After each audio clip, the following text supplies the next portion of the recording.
ویلیورسٹی کے پروگرام کیسے میں آپ کا استقبال ہے۔ میں ہوں آپ کا میزبان شارق علی۔ اگر آپ اپنی موجودہ زندگی اور صورتحال سے ناخوش ہیں اور مستقبل کو بہتر بنانا چاہتے ہیں لیکن یہ نہیں جانتے کہ کیسے، تو شاید جو چند تجاویز میں آپ کی خدمت میں پیش کروں گا آپ انہیں کارآمد پائیں۔ سب سے پہلی بات جو آپ کو ذہن نشین کر لینی چاہیے وہ یہ ہے کہ ہم اپنا مستقبل خود بناتے ہیں۔ زندگی گزارنے کے عمل میں چھوٹے چھوٹے کیے گئے فیصلے، چاہے وہ ہم اپنے کام کے دوران کریں یا گھریلو زندگی میں، ہمارے مستقبل کے خد و خال کو واضح کرتے ہیں۔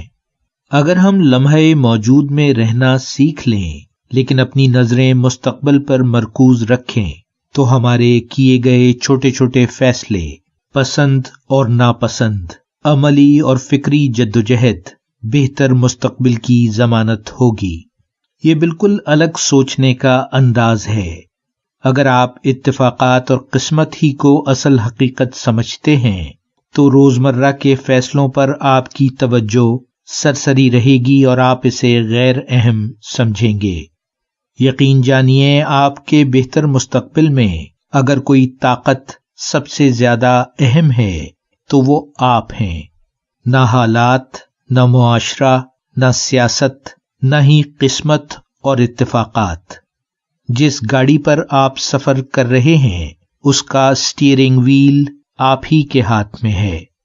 اب آئیے ان تجاویز کی طرف۔ تو سب سے پہلی تجویز تو یہ ہے کہ آپ اس بات کو تسلیم کر لیجئے کہ زندگی ایک غیر یقینی اور مستقل تبدیل ہوتے رہنے والی حقیقت ہے، اور اس سے خوفزدہ ہونے کے بجائے آپ کو اس سے شناسا بلکہ اس حقیقت کو اپنا دوست بنانا پڑے گا۔ زندگی اپنی بنیادی فطرت میں پرسکون اور محفوظ نہیں، لیکن جب آپ اس بحران کے ساتھ زندگی گزارنا سیکھ لیتے ہیں تو وہ آپ کے لیے پرسکون ہو جاتی ہے۔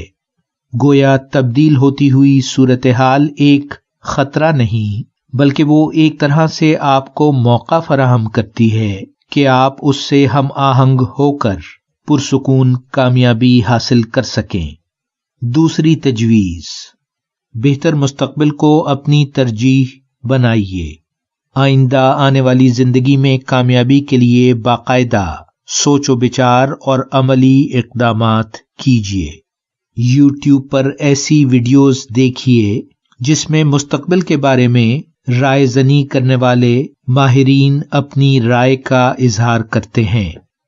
آپ کسی بھی شعبے سے تعلق رکھتے ہیں، یقیناً آپ ان لوگوں سے سیکھ سکتے ہیں جنہوں نے آپ ہی کے شعبے میں بھرپور کامیابی حاصل کی ہے۔ وہ کس طرح اس مقام تک پہنچے؟ وہ کون سی حکمت عملی تھی جس نے انہیں کامیابی سے ہمکنار کیا؟ کیا وہ مسلسل سیکھنے اور اپنے علم میں اضافہ کرنے میں مصروف رہے؟ وہ کس طرح بہتر فیصلے اور خود اعتمادی حاصل کر سکے؟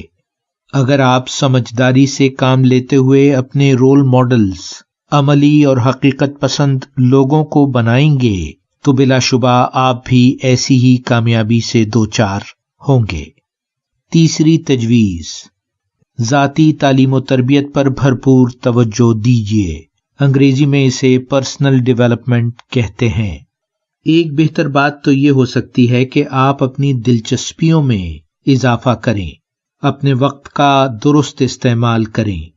آپ کی دلچسپیاں حقیقت پسندانہ ہوں اور سماج کے لیے کارآمد ایسے کام پر توجہ دیجیے جس سے دوسروں کو فائدہ پہنچے۔ دوسروں کی فلاح حیرت انگیز طور پر آپ کے بہتر مستقبل کی ضمانت بنے گی۔ آپ جس بھی شعبے سے تعلق رکھتے ہیں یقیناً اس میں سیکھنے کے نئے نئے امکانات ضرور موجود ہوں گے۔ مسلسل سیکھنے سے جو انفرادی شناخت آپ اپنے شعبے میں حاصل کریں گے اس کا تعلق آپ کے مستقبل سے بہت گہرا ہے۔ کوئی نئی بات اور اچھی بات سیکھنے کے لیے ظاہر ہے کہ آپ کو وقت درکار ہوگا، اس لیے اپنی موجودہ زندگی اور مشغلوں پر نظر کرنا ضروری ہے۔ ایسا تو نہیں کہ آپ نے غیر ضروری طور پر وقت ضائع کرنے کے بہت سے طریقے اختیار کر رکھے ہیں۔